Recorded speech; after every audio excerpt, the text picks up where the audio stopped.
கரூர் சம்பவம் குறித்து இப்போ விஜய் அவர்கள் ஒரு முடிவு எடுத்திருக்காரு. 27ஆம் தேதி கரூர் மக்களை வந்து பனையூருக்கு வர வச்சு பார்க்க போறாங்க அப்படின்னு.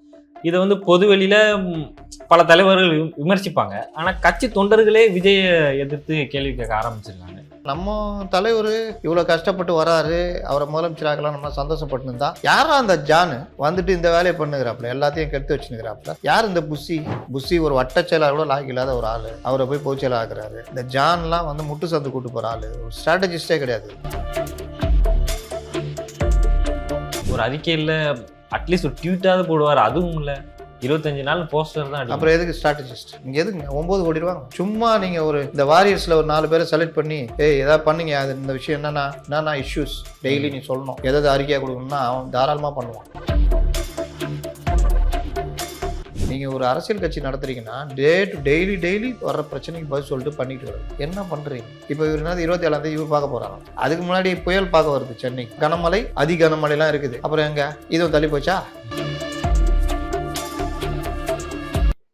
இப்போ நேத்து ஒரு சிபிஐ வழக்கு வந்தோடனே டிவிக்கு என்ன சொன்னாங்க, நீதி வெல்லும் அப்படின்ற மாதிரி போட்டாங்க. ஆனா நேத்து வந்து சிபிஐல இருந்து A1 குற்றவாளி திருப்பியும் அந்த கரூர் செயலாளர், A2 வந்து புஷி ஆனந்த், A3 நிர்மல்குமார், A4 ராஜ்மோகனை சேர்த்திருக்காங்க சார். இது எப்படி சார்? நீதி வெல்லும்னு சொன்னவங்களுக்கே திருப்பி பேக் ஃபயர் ஆயிடுச்சு. இல்லைங்க, இன்னும் அது நான் பார்க்கல. அது உறுதியான தகவல்லாம் தெரியாது. நம்ம ஊர்ல இந்த இவங்க போறது எல்லாத்தையும் நம்பிக்கிட்டுலாம் எதையும் பேச முடியாது. சிபிஐ உடைய இது வந்திருக்கா, அதில் இவங்க பேர் இருக்கான்னு தெரியல, என்னன்னு தெரியல. அதனால அதை பார்க்காம நம்ம சொல்ல முடியாது. பொதுவாக ஒரு முதல் அறிக்கையை ஒன்று தாக்கல் பண்ணுறாங்க. அந்த அறிக்கையில் இந்த மாதிரி இருக்குன்னு ஏதாவது இவங்க பேரை சேர்த்துருக்கலாம். உடனே A1 A2 A3ன்றாங்க. இன்னொன்று இவர்கள் தரப்பையும் விசாரிப்பாங்க, அவங்க தரப்பையும் விசாரிப்பாங்க. அதனால் என்னன்னு தெரியல. இன்னொரு பக்கம் இவங்க கூட்டணிக்கு லேட் பண்ணினா இருக்காங்கல்ல, ஒருவேளை அதை ஸ்பீடு பண்ணுறது கூட A1 A2 போட்டிருக்காங்கன்னு தெரியல. புஷி சொல்லுவார், தலைவரே நான் காட்டுக்குள்ளே ஓடிடவா, நான் சொல்கிறேன், என்னை மறுபடியும் A1 போட்டு வச்சுக்கிறாங்க, சீக்கிரம் பேசி முடி தலைவரை, இல்லாட்டி எனக்கு பெரிய சிக்கல் அப்படின்னுவாப்புல. அதனால் இப்போ அந்த மாதிரி கூட இருக்கலாம். அரசியலில் எதுவும் நடக்கலாம் அல்லவா? ஆனால் கரூர் சம்பவம் குறித்து இப்போ விஜய் அவர்கள் ஒரு முடிவு எடுத்திருக்காரு. 27ஆம் தேதி கரூர் மக்களை வந்து பனையூருக்கு வர வச்சு பார்க்க போகிறாங்க அப்படின்னு. இதை வந்து பொதுவெளியில பல தலைவர்கள் விமர்சிப்பாங்க. ஆனால் கட்சி தொண்டர்களே விஜயை எதிர்த்து கேள்வி கேட்க ஆரம்பிச்சிருக்காங்க. கட்சிக்கு தொண்டர்கள் பெருசா முட்டு கொடுப்பான். அவன் அந்த கட்சினால சம்பாதிச்சிருப்பான், ஆட்சியெல்லாம் அனுபவிச்சிருப்பான், பார்த்துருப்பான். இது வந்து வாரியர்ஸ், இவங்க இது வரைக்கும் யாரும் ஒன்றும் சம்பாதிக்கல. இவர்கள் கொள்கை ரீதியா ஏதோ நம்ம தலைவன் வரட்டோன்னு முட்டு கொடுக்குறாங்க. அவ்வளோ சண்டை போட்டுன்னு இருக்கான். பார்த்தீங்களா, அடினா செம்ம அடி அடிச்சானுங்க பாருங்க. போன 2-3 நாளைக்கு முன்னாடிலாம் வாரியர்ஸ் பவர் என்னன்னு தெரிஞ்சிருக்கும். ஏன்னா துட்டு வாங்கிட்டு வேலை செய்கிற கூட்டம் இல்லைல்ல இது. அதனால இறங்கி அடிச்சாங்க, அதெல்லாம் போச்சு. அவர் இந்த கட்சியுடைய ஒரு விஷயம் என்னன்னா, நம்ம தலைவர் இவ்வளோ கஷ்டப்பட்டு வராரு, அவரை முதலமைச்சராகலாம் நம்ம சந்தோஷப்பட்டு இருந்தா யாரா அந்த ஜானு வந்துட்டு இந்த வேலையை பண்ணுகிறாப்புல, எல்லாத்தையும் கெடுத்து வச்சுக்கிறாப்புல. யார் இந்த புஷி அப்படின்னு. இதெல்லாம் என்னன்னா, நம்மளாம் ஆரம்பத்தில் சொன்னது, புஷி ஒரு வட்ட செயலாளர் கூட லாய்க்கு இல்லாத ஒரு ஆளு, அவரை போய் பொதுச்செயலாளர் ஆக்குறாரு. இந்த ஜான்லாம் வந்து முட்டு சந்து கூட்டு போற ஆளு, ஒரு ஸ்ட்ராட்டஜிஸ்டே கிடையாது. ஸ்ட்ராட்டஜின்றது என்னது? இப்போ நீங்க இந்த நிறுவனம் வச்சிருக்கீங்க, இங்க சோசியல் மீடியா மேனேஜர் வச்சிருப்பீங்க, அவருடைய ஒர்க் என்ன, எங்கெங்க எப்படி கொண்டு போகலாம், எந்தெந்த பிளாட்ஃபார்ம்ல போடலாம், இந்த வீடியோ சரியா போல, இந்த மாதிரி எடுக்காதீங்க, இந்த இது நல்லா போயிருக்கு, இந்த டாபிக் நல்லா போயிருக்கு, இந்த டைமுக்கு அதிகமாக பார்க்குறாங்க, இந்த மாதிரி பல விஷயங்களை சொல்றது. ஷார்ட்ஸு, ரீல்ஸு, அது இது எதுவுமே செய்யாம அவரும் அண்ணா அப்புறம் அகிலன்னு சொல்லுங்க, டீ சாப்பிடலாமா அப்படின்னு உங்களுடைய டீ சாப்பிட்டு சுற்றிக்கின்னு, அப்புறம் இதெல்லாம் போடாதீங்க, அவரை கூப்பிடாதீங்க, இவர் ஏன் கூப்பிட்டு பேட்டி எடுக்கிறீங்க இப்படிலாம் சொன்னா, யோ வேலை என்ன, போ அந்த வேலையை போய் பாரு, நீ என்ன எனக்கு வந்து ப்ரொடியூசர் மாதிரி சொல்லுங்கிற, ஓனரா நீ, இவரை கூப்பிடக்கூடாதுன்ற. ஆனால் இங்கே ஜான் அந்த வேலையை தான் பண்ணிகிட்டு இருக்காரு.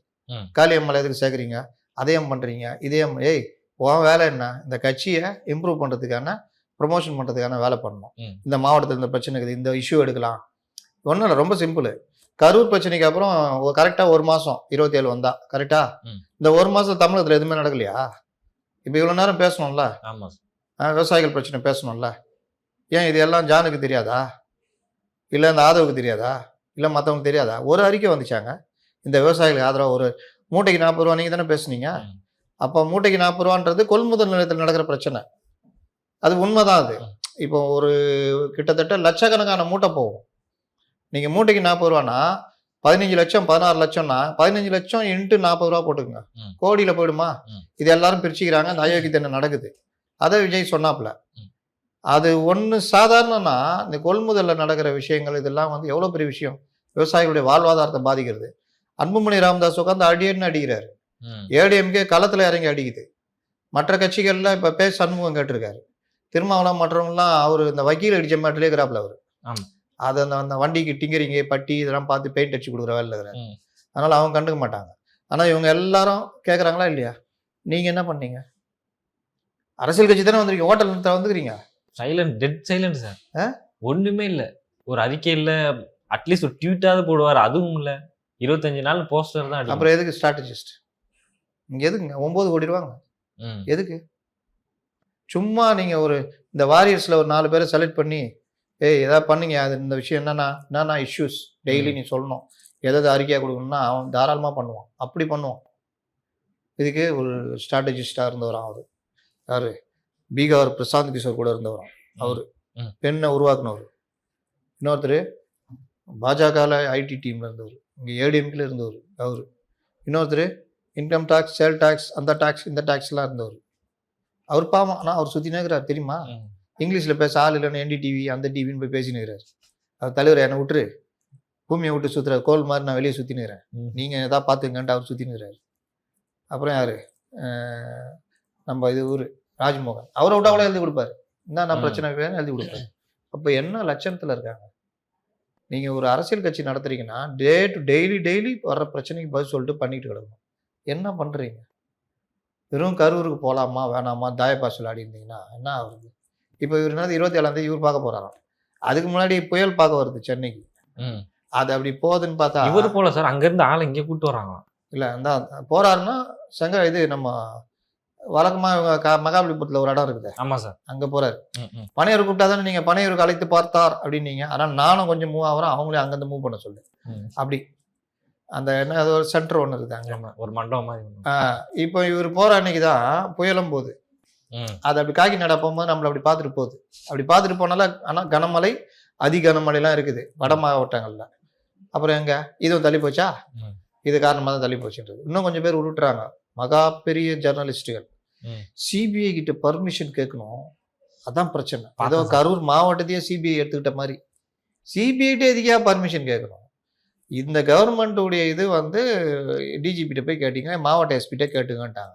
அவரும் அன்னைக்கு வருவாங்கன்னு சொல்லிட்டு அவர் இன்னும் விஜயே வருவார்னு நினச்சிட்டார் போல. நைட்டு 11 மணி வரைக்கும் உட்காந்துருக்கிறாப்புல, அதுக்கப்புறம் இறங்கி எஞ்சி போய்கிறாப்புல. அந்த மாதிரி இது வரைக்கும் போய் பர்மிஷன் கேட்கல. அந்த மாவட்ட செயலாளர்கிட்ட உசியானந்த் கூப்பிட்டு 2 நாள் மண்டபம் பிடிச்சி வைக்கணும். அவர் இப்போ லேட்டஸ்ட்டு கூட்டாளிங்க இருக்காங்கல்ல அதிமுகவில், அங்கெல்லாம் பேசி ஒரு மண்டபத்தை ஹோல்டு பண்ணி வச்சுக்கிறாங்க. அதுவும் எந்த காலம் புரட்டாசி முடிஞ்சு கரெக்டாக முகூர்த்தம் ஆரம்பிக்கிற காலகட்டம். இதில் 2 நாள் ஒரு மண்டபத்தை வச்சுக்கின்னா எவ்வளோ இது பாருங்க. பிடிச்சி வச்சா அதுக்கப்புறம் ஃபோன் போட்டால் எல்லாம் அவ்வளோதான், தொடர்பு கொள்ளும் வாடிக்கையாளர் பனையூரில் பதுங்கி இருக்கிறார் அப்படின்னு வருது. என்ன பண்ணுறது? இப்போ அந்த இவர் மண்டபக்காரு பாதி வாடகை அவரு அப்படின்றாங்க. 2 மண்டபத்துக்கு பாதி வாடகை யோசிச்சு பாருங்க, 2 நாளைக்கு எதுவும். ஆமாம், இந்த இதில் அவர் மாவட்ட செயலர் மாட்டினுக்கிறாரு. இப்போ உட்காந்துட்டு மறுபடியும் தாயப்பாஸ் போட்டு விளையாட்டுனுக்கிறாங்க. போகலாமா வேணாமான்னு. கட்சியா இது? இன்னைக்கெல்லாம் ஒருத்தன் எழுதியிருக்கான், நான் இத்தனை மாசமா பேசினதை அப்படியே எழுதிக்கிறான் உண்டு. இந்த ஆளை வச்சுக்கிட்டு ஜானை வச்சுக்கிட்டு என்னையா இது கேவலமா அப்படின்னு நான் கூட போட்டிருப்பேன் பாருங்க ட்விட்டர்ல, ஜான் புழக்கப்பட்டாருன்னு போட்டிருப்பேன். அந்த மாதிரி அவ்வளோ சூப்பராக விர்ச்சுவல் வாரியர்ஸ் கேள்வி கேட்க ஆரம்பிச்சிட்டான். இவங்க 2 பேரும் அடிச்சு தொடுத்திரியா இல்லாடி ஒரு நாள் பாருங்க பனையூரை முற்றுகையிட போறாங்க பாருங்க தொண்டர்கள்.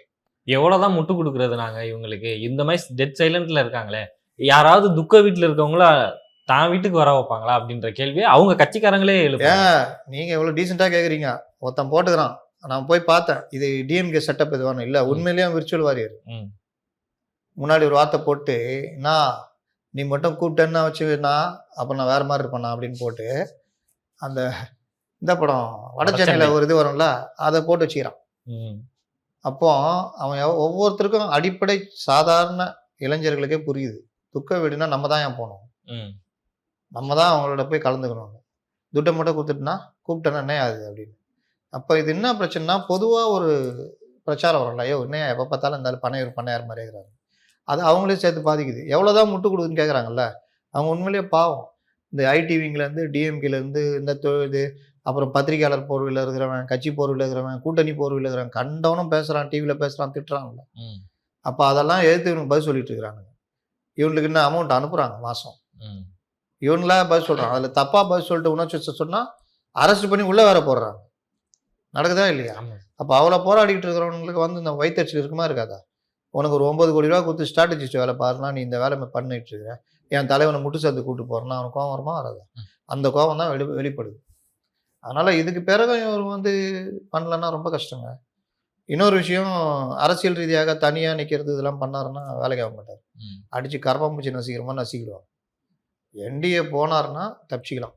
ஒரு 40-45 சீட்டு வாங்கினா 10% கொஞ்சம் கம்மியாக ஜெயிக்கலாம். 90% வரைக்கும் ஜெயிக்கிறதுக்கு வாய்ப்பு இருக்குது. அவங்களுக்கே எல்லாம் ட்ரைனிங் கொடுத்துருவாங்க. 45 பேருக்கும் அவங்களே எல்லாம் பார்த்துக்குவாங்க. இது போக மீதிக்கிற தொகுதிக்கு அவங்களோட போய் இந்த பசங்க நல்லா ட்ரைனிங் ஆகிடுவாங்க, மாவட்ட செயலர் ஆகலாம். அதுக்கப்புறம் எம்பி சீட்டு அதில் கொஞ்சம் வாங்கினா அதுக்கப்புறம் நீ இதாகலாம். அதை விட்டுட்டு இப்போ போய் தனியாக நிற்கிறோம் அதான் நிற்கிறேன்னா அவ்வளோதான். பிற கட்சி தலைவர்கள், ஸ்டாலினா இருக்கட்டும், நம்ம எடப்பாடி அவர்களா இருக்கட்டும், சீமான் அவர்கள், ராமதாஸ், அன்புமணி ராமதாஸ், இப்படி பல பேர் வந்து அவங்களோட அரசியல் மூவ் வந்து பல விதமா வெளிப்படுத்திட்டு இருக்காங்க. ஒருத்தர் சீமான் அவர்கள் ஃபுல்லா மாநாடு அந்த மாதிரி போட்டுருக்கு. பிப்ரவரியில ஒரு மாநாடு போறாரு. ஸ்டாலின் அவர்கள் மக்களை சந்திக்கிறாங்க. எடப்பாடி தான் போட்டோம். ஜனத்தெருள் ஆயிடுச்சு, பிரச்சனை ஆயிடுச்சு. நாங்க மட்டும் நான் பண்றோம். எடப்பாடி அவர்கள் தினந்தோறும் மக்களை சந்திக்கிறார். அவர் அட்லீஸ்ட் அவங்களோட வயசாவது பார்க்கலாம். எடப்பாடி அவர்களுக்கு என்ன வயசாகுது, விஜய் அவர்களுக்கு என்ன வயசாரு, அவர் வயசுக்கு 150-200 தொகுதியை கம்ப்ளீட் பண்ண போறாரு. நீங்க இன்னும் எதுவுமே பண்ண மாட்டேங்க. உங்க ஏதோ ஒரு காரணத்துல நீங்களும் அது அந்த சம்பவத்துக்கு காரணமாயிட்டீங்க. நீங்க தானே போய் பார்க்கணும். ஆனா நீங்க இப்படி இருக்கிறத வந்து வெளிப்படையா தலைவர்கள் பண்றதையாவது பார்த்து அப்படியே காப்பி பண்ணலாம்ல. ஆரம்ப காலத்துல இவர்கள் கட்சியில இந்த மாதிரி அமைப்புகள் இல்லை, இன்ஃப்ராஸ்ட்ரக்சர் இல்லை, உட்கட்டமைப்பு இல்லை, இதெல்லாம் சொன்னப்போ அந்த புஷியானந்தர் பதில் சொன்னார், ஞாபகம் இருக்கா? தலைவரை இட்டுன்னு போறதாண்டா உட்கட்டமைப்புன்னார், ஞாபகம் இருக்கா? அப்போ இந்த மாதிரி திமிர்த்தனம். ரெண்டாவது, நாங்க வந்து எல்லாம் செய்யறதுக்கு நாங்க எதுக்கு வந்துக்கிறோம், நாங்க வேற மாதிரி அப்படின்னாங்க. அந்த வேற மாதிரி தான் சம்பவம் ஆச்சு. அதுக்கப்புறமா திருந்திட்டு ஏன் பொதுவாக சாதாரணமாக ஒரு வீட்டுக்கு துக்கம் நடக்குது, நம்ம என்ன பண்ணுவோம்? எங்கேயா வெளியூரில் இருக்கோம், போக முடியல, ஃபோனில் நல்லா விசாரிப்போம் என்னங்க ஆச்சு. அதுக்கப்புறம் அந்த வந்ததுக்கப்புறம் 3 நாளைக்குள்ளே போக பார்ப்போம், பால் ஏப்பங்க அது போக பார்ப்போம். இல்லை 15 நாளுக்குள்ளே அந்த வீட்டுக்கு போய் பார்த்துட்டு படம் வச்சுருப்பாங்க, அந்த படத்துக்கு மாலை போட்டு மரியாதை செலுத்திட்டு அவங்க வீட்டில் துக்கம் விசாரிச்சுட்டு வருவோம். இன்னும் சில பேர் ஏதாவது நிதி கொடுக்குன்னா கொடுப்பாங்க, அது பண்ணுவாங்க. எதுவுமே பண்ணாமல் உட்காந்து கேட்டால் என்னமோ அதை அந்த லடாக் எல்லையில் பாகிஸ்தான் எல்லையில் இருக்கிற மாதிரியும் போனால் சுட்டுருவானுங்க, ஃபுல்லாக ஸ்னைப்பர் ஒழிஞ்சுன்னுக்கிறான், போகும்போதே சுட்டுற மாதிரில பயந்துன்னுக்கிறீங்க. அவர் எப்படி போவார்? போனால் என்ன ஆகும்? அப்படி எதுக்கு வெளியே வர்றீங்க? அப்படி எதுக்கு அரசியலுக்கு வந்தீங்க? இன்னொருத்தர் என்ன சொல்கிறாரு, உயிருக்கு ஆபத்து. என்ன உயிருக்கு ஆபத்து? உயிருக்கு ஆபத்துன்னு ஏன் அரசியலுக்கு வரீங்க? எம்ஜிஆர் திமுக விட்டு வெளியேற்றினப்போ அவ்வளோ பிரச்சனை இருந்ததுங்க. நீ ஃபேஸ் வேல்யூ வச்சு தானே பண்ணுற, முட்டையில் ஆசிட் விட்டு அடிக்கிறோம் பாருன்றான், அளவுலாம் போச்சு. மேலே அந்த பூந்தொட்டியில் மேடையில் வேணுன பூந்தொட்டி கட்டி அதில் ஆசிட் ஊற்றி குண்டிகோல் அடிச்சு இது பண்ணுறதுலாம் இருந்தது, கத்தி அடிக்கலாம், எவ்வளோ அச்சுறுத்தல் இருந்தது எம்ஜிஆருக்கு.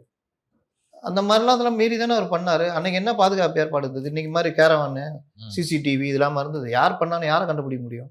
ஊராக போனாருங்க அவர். அந்த வண்டியில் இது கூட கிடையாதுங்க, ஒரு பாத்ரூம் போகிற வசதி கூட கிடையாது அந்த வண்டியில். ஒரு ஸ்டுடி பேக்கர் வண்டியை வச்சுக்கிட்டு ஊராக சுற்றி இருந்தார். யார்? எம்ஜிஆர். நீங்கள் எந்த மூலைக்கு எம்ஜிஆருக்கு உக்காந்துட்டு இவ்வளோ இவ்வளோ வசதியான காலத்தில் இங்கேருந்து ஏறினீங்கன்னா ஃப்ளைட்டில் ஏறினாங்க, இறங்கினாங்க, அந்த ஹெலிகாப்டரில் ஏறினா அந்த கரூரில் அந்த மண்டபத்திலே போய் இறங்கிடலாம். அங்கேருந்து அப்படியே 10 அடி நடந்து உள்ளே போயிடலாம். போலீஸ்கிட்ட சொன்னீங்கன்னா ஐடி கார்டு இருக்கிற மட்டும் உள்ளே அனுப்ப போகிறாங்க. பார்த்துட்டிங்கன்னா நீங்கள் என்ன பார்க்குறீங்க என்ன பண்ணுறீங்கன்னு ஒரு நீங்களே லிங்க் எடுத்து எல்லா ஊடகங்களுக்கும் அவுட்டு கொடுத்துட்டிங்கன்னா எல்லாம் உலகம் பூரா ஒளிபரப்பாக போகுது. அவர் என்ன நடிக்க தான் செய்யணும், கட்டி பிடிச்சி அழுகணும், பேசணும், அது ரெண்டுமே வராது. என்னதான் பண்ணுறது? நம்மளே கை பிடிச்சி தான் கூட்டு போகணும். அதனால் இவங்க வந்து இந்த அடிப்படை பண்பாடுன்னு இருக்குல்ல, அதில் தான் இப்போ அந்த பசங்க கோச்சிக்கிறாங்க. ஊரில் எல்லாம் கேட்பான்ல, அது பதில் சொல்ல முடியல. அந்த கோபம் தான் என்னன்னா அப்படி பண்ணுகிற அப்படின்றான். பல கேள்விகளுக்கு சிறப்பான பதில் கொடுத்தீங்க. உங்கள் நேரத்துக்கும் பதிலுக்கும் ரொம்ப நன்றி.